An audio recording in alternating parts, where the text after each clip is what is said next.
Hello! Happy Tuesday to everyone who woke up, checked the crypto charts, and immediately questioned every decision they made in the last 6 months. I'm SENB Bhiro, and this is the SENB Daily Brief for November 18th, 2025. A day where markets are red, traders are panicking, and the loudest voices on the internet are calling for either a mega crash or a mega moon. Bitcoin slid overnight, Ethereum followed, altcoins went full drama queen, and somewhere in all that noise, Michael Saylor, Tom Lee, and apparently the highest IQ man alive all decided now was the perfect time to make bold predictions about where Bitcoin is headed next. Nothing boosts community confidence like billionaires and geniuses arguing over whether Bitcoin is about to hit new all-time highs or implode entirely. Meanwhile, Tina Bean left me a note on my desk this morning that just said, "Told you so." I don't know what she was referring to, but statistically, she's probably right. Today, we're breaking down the market pullback, the prediction parade, the macro setup, and the political noise that might explain why things felt extra chaotic. So, grab your charts, grab your coffee, and let's get into the Red Day Rundown.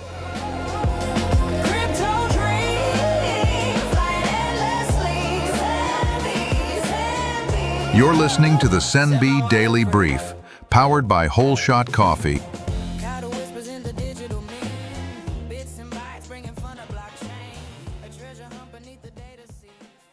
All right, let's break down what actually happened in the markets, because today wasn't just red, it was artistic. Bitcoin opened the day hanging around the low 92s, tried to stage a comeback, failed, and then did that slow, painful drift downward like it was reenacting every bad breakup you've ever had. Ethereum moved like it was emotionally supporting Bitcoin, dropped a couple percent and said, same. Altcoins across the board took the typical exaggerated reaction. Solana dipped harder than expected. Avalanche slipped. Dog with hat fell because, of course it did. Chainlink stubbornly refused to go down as much as the others. Altcoins love red days. They treat them like improv theater. Now, why the pullback? A few factors. One, ETF flows shifted again. We saw outflows in a few majors, nothing catastrophic, but enough to spook sentiment. This market reacts to ETF numbers like it's checking the weather. Cloudy with a chance of liquidation. Two, bond yields ticked up. Risk assets hate it. Crypto hates it more. Three, low liquidity pockets. We were already thin, so every sell order hit harder than usual. 4, traders are in prediction paralysis. The big voices are making big calls this week, and the audience reaction has been, please stop. 5, CPI aftershocks. Even though CPI wasn't terrible, the incomplete data and mixed forecasts left markets without a clear storyline. And when traders don't get a storyline, they panic sell and then tweet about it. Asia opened defensive last night. Europe followed this morning, and U.S. markets carried the mood right into the crypto session. Sentiment across social media was split between, buy the dip, we're all doomed, and this is fine.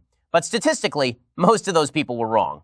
So that's your Red Day recap. We'll talk about what could reverse this soon. But first, let's get into the parade of predictions flooding the space today.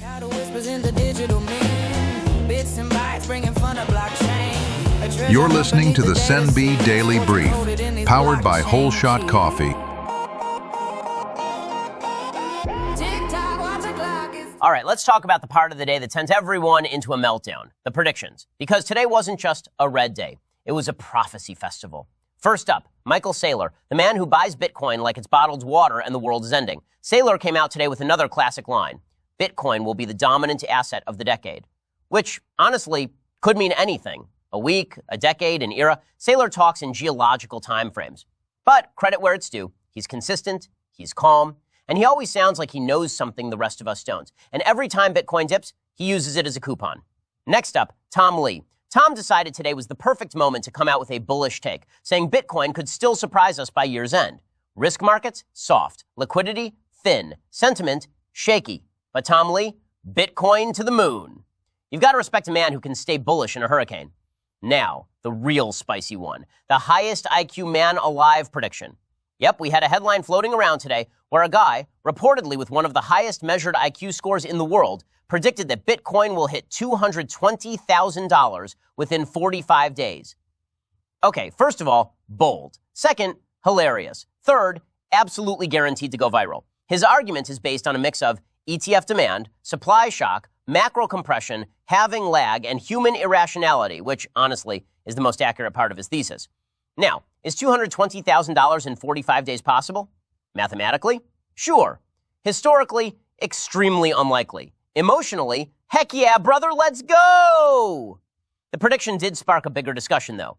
Are we entering a phase where big personalities influence price as much as macro data?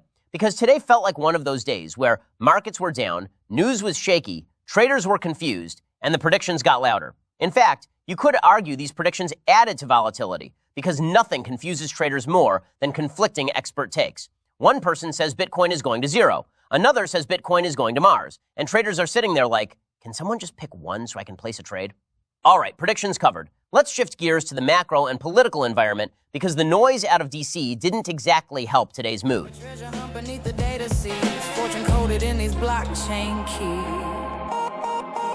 You're listening to the SENB Daily Brief, powered by Whole Shot Coffee.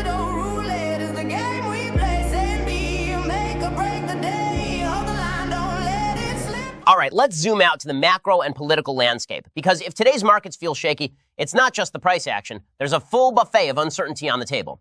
First off, the shutdown saga continues to simmer. Yes, Congress passed the temporary funding bill last week, but both sides spent the weekend and Monday giving interviews that basically translate to, see you in December for another round of unnecessary drama. Democrats are trying to regain footing, Republicans are trying to declare a clean win, and the American public is just trying to figure out if the DMV will be open for their appointment tomorrow. None of the core issues that caused the shutdown threat were resolved. Not one. Everything was pushed to December, like a student delaying homework. Future me will deal with it. Spoiler, future them will not handle it well. And markets know this, which is why bond yields popped a little yesterday and futures were mixed heading into Tuesday. Speaking of bonds, higher yields plus political uncertainty plus incomplete economic data equals risk-off pressure, especially in crypto. Then we've got the CPI aftermath. Tuesday morning data still points to a strange mix of solid consumer spending, sticky services inflation, weak energy pullback, and, due to the shutdown, patchy data collection. Traders hate uncertainty. The Fed hates uncertainty. And nothing screams uncertainty like, sorry, we couldn't collect 100% of the data last month. Please hold. Fed speakers on Monday doubled down on the classic, we're watching inflation closely. Policy could remain restrictive longer. And we're not ruling anything out. Translation, they don't know either. Overseas, Asia's Tuesday session opened cautious, with Japan slightly green and Korea slightly red, neither committed to a firm direction. Europe opened soft as well, reacting to both U.S. politics and Monday's red crypto day. It's the kind of macro environment where every asset class is staring at each other like, you move first. And to top it off, Tina Bean left another message this morning that just said, if Congress shuts down again in December, I'm filing a complaint. I don't know where she would file it, but I support the sentiment. All right, macro covered. Let's take a breather and head into the community mailbag, where you ask the questions, and I try not to lose hope. You're listening to the SENB Daily Brief, powered by Whole Shot Coffee. All right, it's time for the community mailbag, where you send the questions, and I do my best to answer them without needing medical-grade caffeine. Tina left me a sticky note on this segment that simply says, good luck. Thanks, Tina. Very helpful. Question 1, from Javier in Phoenix. Sen, the market is red today. Should we treat this as a normal dip or something bigger? Great question, Javier. Today's pullback looks like a sentiment dip, not a structural one. We didn't lose key long-term support levels, funding didn't flip aggressively, and nothing macro broke in the last 24 hours. What did happen is ETF outflows, bond yields ticking up, liquidity thinning, and traders panicking over conflicting predictions. So, normal dip? Pretty close. End of the bull cycle? Not even remotely. Question 2, from Alyssa in Miami. What do you think of the Bitcoin $220,000 in 45 days prediction? Alyssa, I love enthusiasm, I love optimism, and I love a good conspiracy theory chart. But $220,000 in 45 days? That's either genius level forecasting or a man who hasn't touched grass in weeks. The thesis is based on halving lag, ETF supply shock, and macro compression. All real things, but the timeline is where it gets spicy. Could Bitcoin go higher soon? Yes. Could it go vertical? Absolutely. Could it do $220,000 by Christmas? Let's just say Tina wrote LOL next to this one on my script. Question 3, from Kevin in Dallas. Is Tom Lee being overly bullish, or does he see something the market doesn't?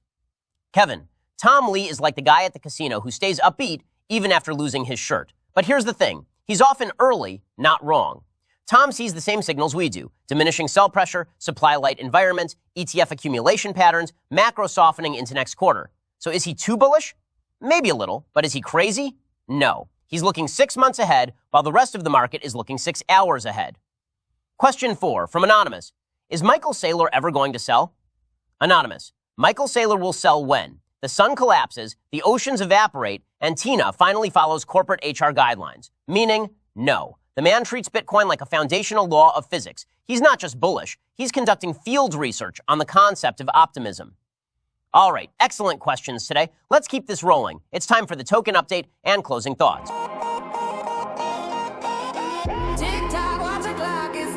You're listening to the SENB Daily Brief, powered by Whole Shot Coffee. All right, before we wrap up today's Red Day roller coaster, let's talk about the SENB token, the engine powering the entire Bhiro verse. The SENB token is now live and active, and it's your key to everything we're building. Mailbag submissions, community voting, future show features, event access, proof of thought participation. And speaking of proof of thought, the system is fully operational, the QR codes are up, and questions submitted through POT have priority in every episode. In fact, today's mailbag was powered entirely by community submissions. Tina even left a note that said, "Tell them to ask better questions," which is rude, but also on brand for her. If you want to submit questions, vote on topics, shape future episodes, and be part of the growth from the ground up, grab some SENB and plug into the POT system. Everything you need is at senbheromedia.com. Now, quick recap before we close. Red Day across crypto. ETF flows stirred volatility. Macro uncertainty carried over from Monday. Saylor stayed bullish. Tom Lee stayed optimistic. The highest IQ man alive stayed ambitious. And if today felt chaotic, that's because it was. This has been the SENB Daily Brief for Tuesday, November 18th, 2025. I'm Bhiro, reminding you to stay informed, stay caffeinated, and, most importantly, stay skeptical. I'll see you tomorrow.